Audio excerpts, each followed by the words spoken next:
Welcome everybody to the Ford Aspire. The car with me I have today is the top of the line Titanium Plus. The engine in this is the 1.5 diesel, the famed 1.5 diesel, which is known to be a bit of a performance barrier for the other cars in the segment. So the car has 100 brake horsepower with 215 Newton meters of torque. Couple that with the 1.1 ton weight, and the power to weight ratio is pretty darn healthy. So let's see how the car is.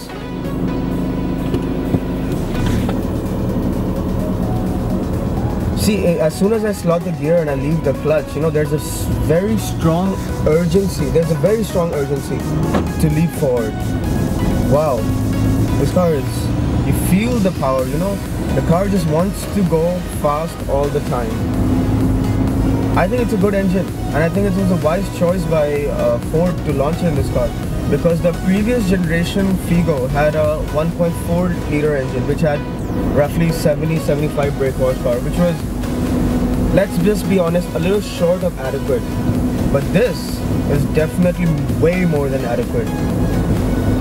The car does a claimed 0 to 100 in 9 to 9.5 seconds, which I think is very quick for a car this segment.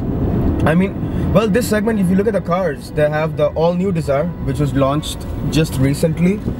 Then there is the Hyundai Accent, there is the Tata Tigor and the Tata Zest.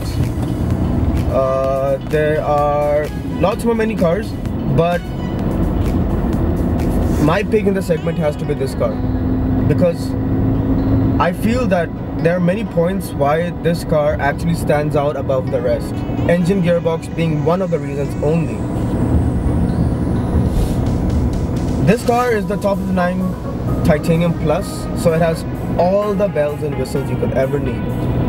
It's covered you on the safety front. It's got ABS, EBD, 6 airbags, the works. Being the top of the line, you have leather seats, full leather seats, which was a pleasant surprise. And you've got automatic climate control and full audio, Bluetooth, the works. You've got steering monitor controls as well, and voice assist. Yeah, I mean, overall, in the top of the line, it keeps you covered in all regards. The 1.5 engine I'm driving now, what I feel is that it's got pretty good low end torque. You know, I'm cruising at 60 in 4th gear, RPM is at 1500, but there's this very strong eagerness to keep on going. You don't feel like you're putting the engine on stress, which is a really good thing, because it's very useful for day-to-day driving, you know, traffic situations and everything. So it's pretty useful, and I think it's a pretty strong USP of the car.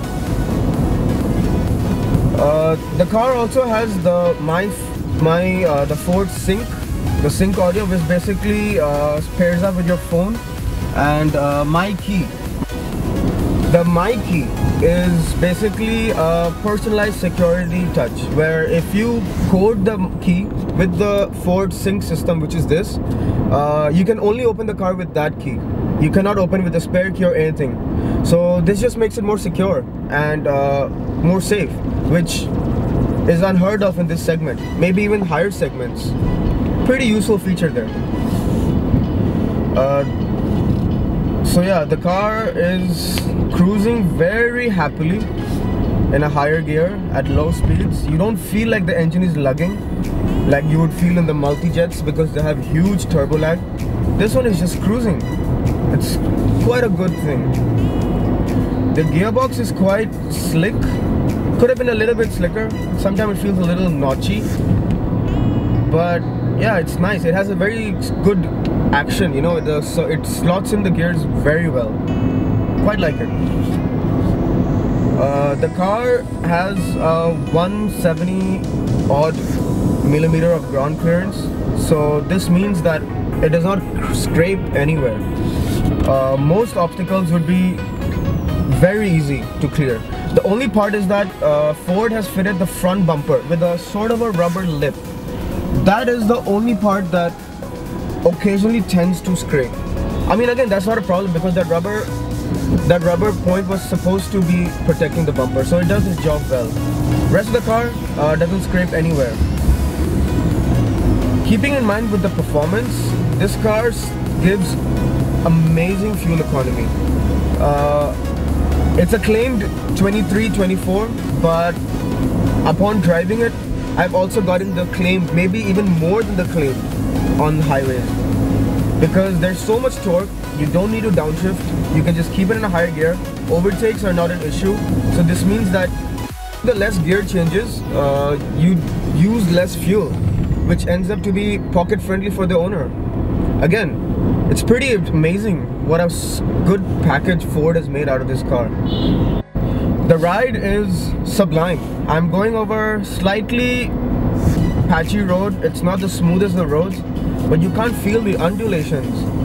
The stock car comes with 14-inch alloy wheels, the top end, but this very car has been upgraded to 15-inch. And it's made a world of a difference because A, the suspension has become much more supple, it's become much more tolerating, plus there's lots of weight to the steering wheel, so that just makes it just much more fun to drive. I mean, you know, Fords have always been holding the reputation of fun to drive cars from the old days, from the old Fiesta or the old Ford Icon, and plus off late people have been saying that they've shifted their steering systems from hydraulic system to electric system, so they've lost the feel. But honestly, I don't feel anything like that. Look at that. Acceleration is sublime, and I'm not even pushing it hard. I just crossed 60 to 80 in like, I don't know, so less time. It's just amazing. Clutch is super light, very easy to manage in the city. It's got power windows. It's got all the bells and whistles, as I said before. It's got great audio system, it's got great features, it's got power folding mirrors, power adjusting mirrors. What else do you need? One downside I do see instantly right in front of my eyes is the speedometer, the dials. They look a little too simple. They could have made it a little bit, you know, better looking. I'm not complaining, but just nitpicking, you know, trying to find some faults in the car. Another nitpicking, I would say, because it's not really a fault, is that the engine is a little loud on cold starts in the morning. That could have been a little bit softer. Rest, I don't even know. I mean, you know, I just find it perfect. It's just the perfect car. I hope Ford, you know, sells much more of these, because right now in this segment, I don't think anything is better than this right now. It just looks amazing. And plus this color, this very car that I have with me right now, in this blue color, looks absolutely amazing. I'd like to show you guys what this car can do performance wise, since it's very famed. Let's go.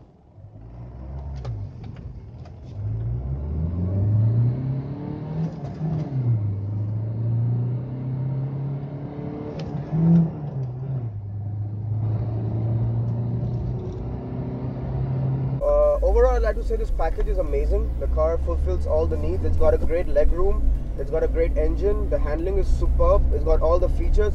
It's priced the cheapest, one of the cheapest in the segment where all the features you get. I don't understand how anything could be better. Thank you for watching, everybody. See you next week. Bye bye.